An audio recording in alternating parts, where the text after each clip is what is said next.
한국교회 성도 여러분 안녕하세요. 2월 28일 2월의 마지막 날 말씀 묵상 시작하도록 하겠습니다. 오늘 말씀은 너무나도 또 유명한 말씀인데요. 누가복음 10장 25절에서 37절까지 말씀 선한 사마리아인의 비유의 내용입니다. 제가 누가복음 10장 25절에서 37절 개역개정으로 먼저 선포하겠습니다. 어떤 율법교사가 일어나 예수를 시험하여 이르되 선생님 내가 무엇을 하여야 영생을 얻으리이까? 예수께서 이르시되 율법에 무엇이라 기록되었으며 내가 어떻게 읽느냐? 대답하여 이르되 내 마음을 다하며 목숨을 다하며 힘을 다하며 뜻을 다하여 주 너의 하나님을 사랑하고 또한 내 이웃을 내 자신같이 사랑하라 하였나이다. 예수께서 이르시되 내 대답이 옳도다. 이를 행하라. 그러면 살리라 하시니 그 사람이 자기를 옳게 보이려고 예수께 여짜오되 그러면 내 이웃이 누구니이까? 예수께서 대답하여 이르시되 어떤 사람이 예루살렘에서 여리고로 내려가다가 강도를 만나매 강도들이 그 옷을 벗기고 때려 거의 죽은 것을 버리고 갔더라. 마침 한 제사장이 그 길로 내려가다가 그를 보고 피하여 지나가고 또 이와 같이 한 레위인도 그곳을 이르러 그를 보고 피하여 지나가되 어떤 사마리아 사람은 여행하는 중 거기에 이르러 그를 보고 불쌍히 여겨 가까이 가서 기름과 포도주를 그 상추에 붓고 싸매고 자기 짐승에 태워 주막으로 데리고 가서 돌보아 주니라. 그 이튿날 그가 주막 주인에게서 데나리온 2를 내어주며 이르되 이 사람을 돌보아 주라. 비용이 더 들면 내가 돌아올 때 갚으리라 하였으니 내 생각에는 이 세 사람 중에 누가 강도 만난 자의 이웃이 되겠느냐. 이르되 자비를 베푼 자니이다. 예수께서 이르시되 가서 너도 이와 같이 하라 하시니라. 아멘. 선한 사마리아인의 비유는 진짜 복음의 모든 엑기스가 들어가 있는 돌아온 탕자의 비유만큼 중요한 비유죠. 이 비유 하나만 가지고도 설교 시리즈를 여러 가지 만들 수 있는데 짧은 우리 5분, 6분 되는 이 묵상 시간 동안에 무엇을 다뤄야 될까 생각해 보면 역시 가장 중요한 핵심은 이 말씀, 하나님의 말씀은 우리 신앙생활은 이렇게 아는 것이 아니라 사는 것이다라는 표현일 겁니다. 오늘 이 율법교사가 하나님의 말씀을 잘 알고 있는 전문가죠. 예수님을 시험하여 이르기를 뭘 해야 영생을 얻을 수 있냐라고 하되 율법이 뭐라고 적혀져 있냐 했더니 잘 알고 있죠. 뭐 하나님 사랑하고 이웃을 사랑하는 거다. 그랬더니 그렇게 해라 그러면 살리라 라고 이제 이야기를 하죠. 그 사람이 자기가 옳게 보이려 그러면 누가 내 이웃이겠습니까? 그러니까 이 사람은 자기가 생각하는 이웃에게 자기가 선한 일을 했다라고 생각하기 때문에 그렇죠. 그리고 이제 이 유대인들 사이에서는 이웃이 누구냐 그러면 그 주위에 있는 유대인들을 말하는 것입니다. 그걸 정확히 알고 있었던 예수님은 특히 이 유대인들이 사마리아인을 구별하고 차별하고 억압하고 어뷰즈하는 걸 알고 있었기 때문에 그러니까 이제 사마리아인을 하대 취급을 했죠. 그러니까 완전히 유대인이 아니라 섞여 있다 이렇게 얘기를 한 거죠. 그래서 이 사마리아인을 사람들을 싫어하는 걸 알고 그 사마리아 사람이 이제 이웃이다라는 것을 설명하기 위해서 이제 선한 사마리아인의 비유를 들어주시는데 이렇게 비유를 들은 거죠. 강도 만나서 죽어가는 사람이 있었는데 유대인 중에 가장 거룩하다라고 볼 수 있는 제사장 또 레위인 구별됐다고 하는 레위인도 그냥 보고 지나갔는데 한 사마리아 사람이 도와줬다.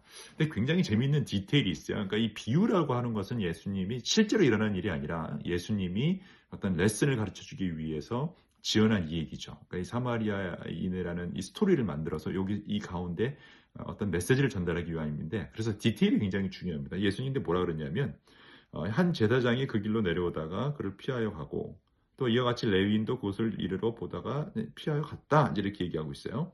근데 이 장소가 어디냐면 예루살렘에서 여리고로 내려가다가 이렇게 되어 있죠. 그러니까 아마 예루살렘으로 향하고 있었던 사람 제사장과 레위인일 수가 있고요. 뭐 그 반대의 경우일 수도 있겠죠. 그러니까 어쨌든 예루살렘이라는 것은 이제 성전 예배 드리는 그 장소, 제사 드리는 장소인데 예배를 드리러 가거나 아니면 예배를 드리고 나오는 그러니까 본인이 최선의 것을 하나님께 드리려고 가거나 아니면 드리고 난 후에 오는 그 길에서 그냥 지나갔다는 거예요. 근데 어떤 사마리아 사람은 어떤 예배를 드리거나 선교를 하거나 어떤 교회를 하려고 하는 것이 아니라 뭐라고 되어 있냐면 디테일이 여행하는 중에 거기에 이르렀다 이렇게 되어 있어요. 여행하는 중에.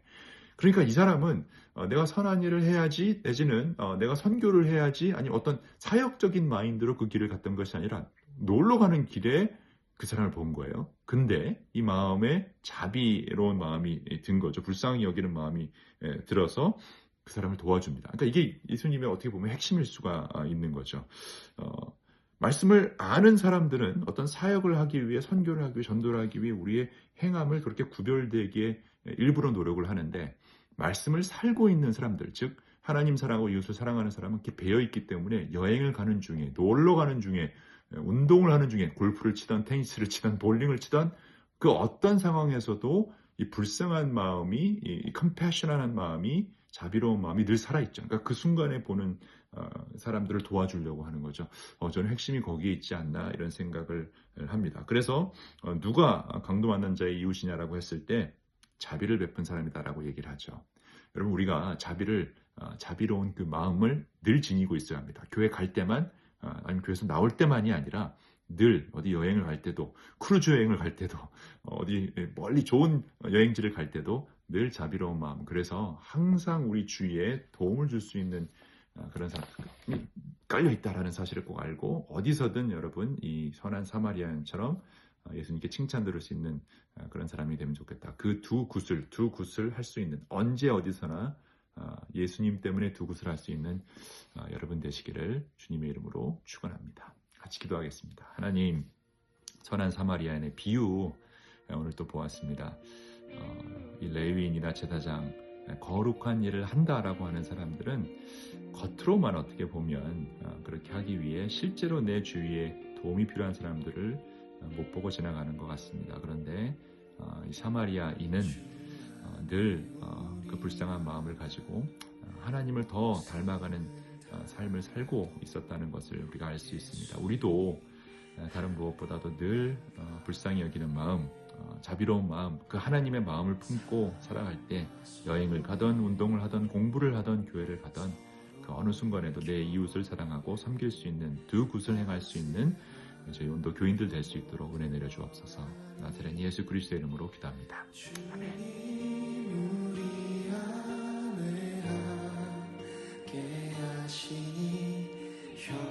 형제자매의 기쁨과 슬픔 느끼네. 그의 안에서 서로 연결되어 주 안에서 성전이 되어가고 성령 안에서 하나님의 거하신 처소 되기 위해 함께 지어져가네. 그의 안에서 서로 연결되어 주 안에서 성전이 되어가고 성령 안에서 하나님의 거하신 처소 되기 위해 함께 지어져